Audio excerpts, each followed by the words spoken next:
৮০ বছর ধরে সময়ের সঙ্গে তাল মিলিয়ে চলছিল বড় ঘড়ি। গ্রামের মানুষের খুব প্রিয় ছিল ঘড়িটি। ৮০ বছর ধরে টিকটিক করে সময়ের সঙ্গে তাল মিলিয়ে চলা ঘড়ি আজ ক্লান্ত। মাস আটেক ধরে হাতে হাতে মোবাইল থাকার পরেও সময় যেন থমকে গিয়েছে কাল্লা ২ ব্লকের ওই গ্রামে। বড় ঘড়ির কাঁটার ঘুরছে না। দেশ স্বাধীন হওয়ার আগে এ গ্রামের ছেলে অর্ধেন্দু শেখর ঘোষ ছিলেন আলিপুর সেন্ট্রাল জেলের সুপার। গ্রামে কারো কাছে ঘড়ি ছিল না সেই সময়। তাদের ঘড়ি দেখা শেখাতে ইংল্যান্ড থেকে ওয়েস্ট অ্যান্ড ওয়াচ কোম্পানির একটি বিশেষ ঘড়ি নিয়ে আসেন অর্ধেন্দু। ঘড়ির কাঁটায় খোদাই করা ছিল তার নামের আদ্যাক্ষর। নিজের বাড়ি ৩০ ফুট উঁচু কার্নিশের ঘড়িটিকে বসান তিনি। ৩ মুখ ঘড়িটির বাইরের দিকে ২টি মুখ, যাতে রাস্তার দুধার থেকে আসা মানুষই তা দেখতে পান। আর একটি অংশ রয়েছে বাড়ির ভেতরে, যেটা দেখতে পারেন পরিবারের লোকজনেরা। বাড়ির ভিতরে ১০ ফুট লম্বা কাঠের বাক্সের মধ্যে পেন্ডুলাম সহ ঘড়িটি রয়েছে। চাবি দিলে একটি ওজন উপর দিকে উঠতে থাকে, দম কমলে ওজন নেমে আসে, তখন আবার চাবি দিলেই চলতে থাকে ঘড়ি। তবে মাস ৬০ ধরে চাবি ঘোরালেও ঘড়ি আর চলছে না। ১৯৪০ সালের পরে ঘড়িটি লাগানো হয়। ঘড়িটি সেই থেকে এতদিন পর্যন্ত একভাবে চলছিল। গ্রামের পথচলতি মানুষ এখন অসুবিধার মধ্যে পড়েছে। গ্রামের বেশিরভাগ মানুষ অকাল পোষের বড় ঘড়ির উপর নির্ভর করে নিজেদের গন্তব্যস্থলে যাতায়াত করত। ঘড়িটি বন্ধ থাকায় গ্রামের মানুষ অসুবিধার মধ্যে পড়েছে। এটি কে যেন ঠিক করার ব্যবস্থা করা হয়। যে বাড়িতে ঘড়িটি রয়েছে সেই পরিবারের সদস্য প্রদীপ ঘোষ বলেন, মাঝে একদিন চাবি দেওয়ার পর ঘন্টা দুয়েক চলছিল ঘড়িটি, আর চলছে না। মিস্ত্রির খোঁজও মিলছে না। তার দাবি রাজ্যে এমন ঘড়ি আর কোথাও নেই। বড় ঘড়ির কাছাকাছি অকাল পৌষ পঞ্চায়েত, সেখানকার প্রধান শ্যামল গড়াই এলাকারই ছেলে। তিনি বলেন, বড় ঘড়ি অকাল পৌষকে পরিচিত দিয়েছে। ঐতিহ্যের কথা ভেবে পঞ্চায়েত বড় ঘড়ি সারাতে চায়। বাড়ির মালিকদের সঙ্গে যোগাযোগ করা হচ্ছে। বলছি, এই যে অকালপোষে একটি বড় ঘড়ি আছে, আপনি এই ঘড়িটা কত বছর ধরে দেখছেন? আমার তো জন্মের পর থেকে জ্ঞান হওয়া পর্যন্ত থেকে দেখছি ঘড়িটা এখানে আছে।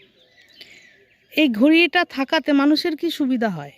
খুব সুবিধা হয়, কারণ এখান থেকে ছেলেমেয়েরা থেকে ধরুন যারা স্কুলে যায় ওই টাইমটা ফলো করে, ফেরার সময় ফলো করে। আমরাও বাইকে করে যাচ্ছি, টুক করে দেখে নিলাম কটা বাজে। বহু মানুষ দেখে, এবং সারা কানলা বিধানসভা সহিতে মানুষ এই ঘড়ি বাড়ি বলে পরিচিত। অকালপোষে একটা বিশাল ঘড়ি আছে, একটা বিশাল ঐতিহ্য। এই ঘড়িটা এখন মানে মানুষের কি অসুবিধা হচ্ছে এখন? ওই কাজে কমে গিয়ে দেখতে অভ্যস্ত, তারা টাইমটা ফেরার সময় দেখতে অভ্যস্ত, সেইগুলো দেখা হচ্ছে না। হঠাৎ দেখছে ঘড়ি খারাপ, এটা খুব অসুবিধা হচ্ছে। কত দিন ধরে খারাপ হয়ে আছে? প্রায় ১ বছর। এই ঘড়িটা মেরামতের জন্য চেষ্টা হচ্ছে? হ্যাঁ, গ্রামের একটা সাধারণ মিস্ত্রি দেখেছিল, ও পারলো না। মিস্ত্রি পাওয়া যাচ্ছে না, মেন হচ্ছে। এই ঘড়ির জন্যই কি এই এলাকা বেশি পরিচিতি লাভ করেছে? হ্যাঁ, বিশেষ করে কানলা বিধানসভা ২ নম্বর ব্লক, এটা পুরো এই ঘড়ি বাড়ি, অকালপোষের বড় ঘড়ি এই নামে পরিচিত। ঘড়ি বাড়ি বললেই সবাই বোঝে এক কথা।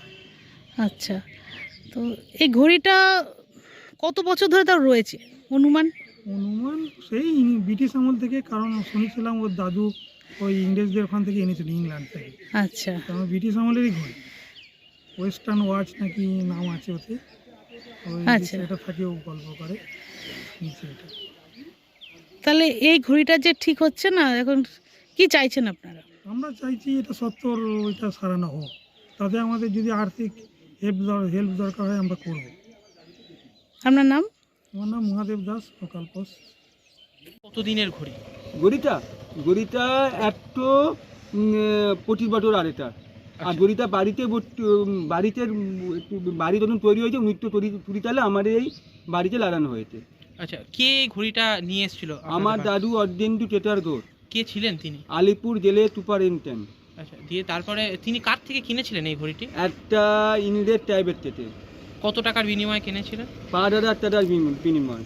আচ্ছা, দিয়ে তারপরে হচ্ছে গিয়ে এই ঘড়িটা বন্ধ হয়ে গেল কেন?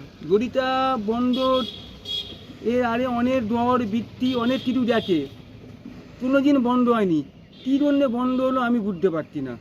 এখন আপনারা কি চাইছেন? আমরা চাইছি গড়িটা রিপেয়ারিং করার আমরা চেষ্টা করছি, কিন্তু যারা মিস্ত্রি আর আসছে না, মানে লোকাল মিস্ত্রি দিয়ে অনেকবার যেটিয়েছি। কতদিন ধরে বন্ধ আছে? গড়িটা গত শ্রাবণ মাস থেকে বন্ধ আছে, তার মানে ৮ মাস।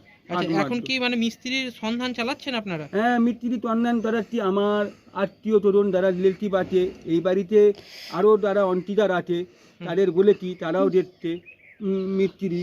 কিন্তু নাম চন্দান পাহাড় আর তেনা মিস্ত্রি। এবার আমার মামাকেও বলেছি। কি নাম আপনার? আমার নাম তনুমন দোর।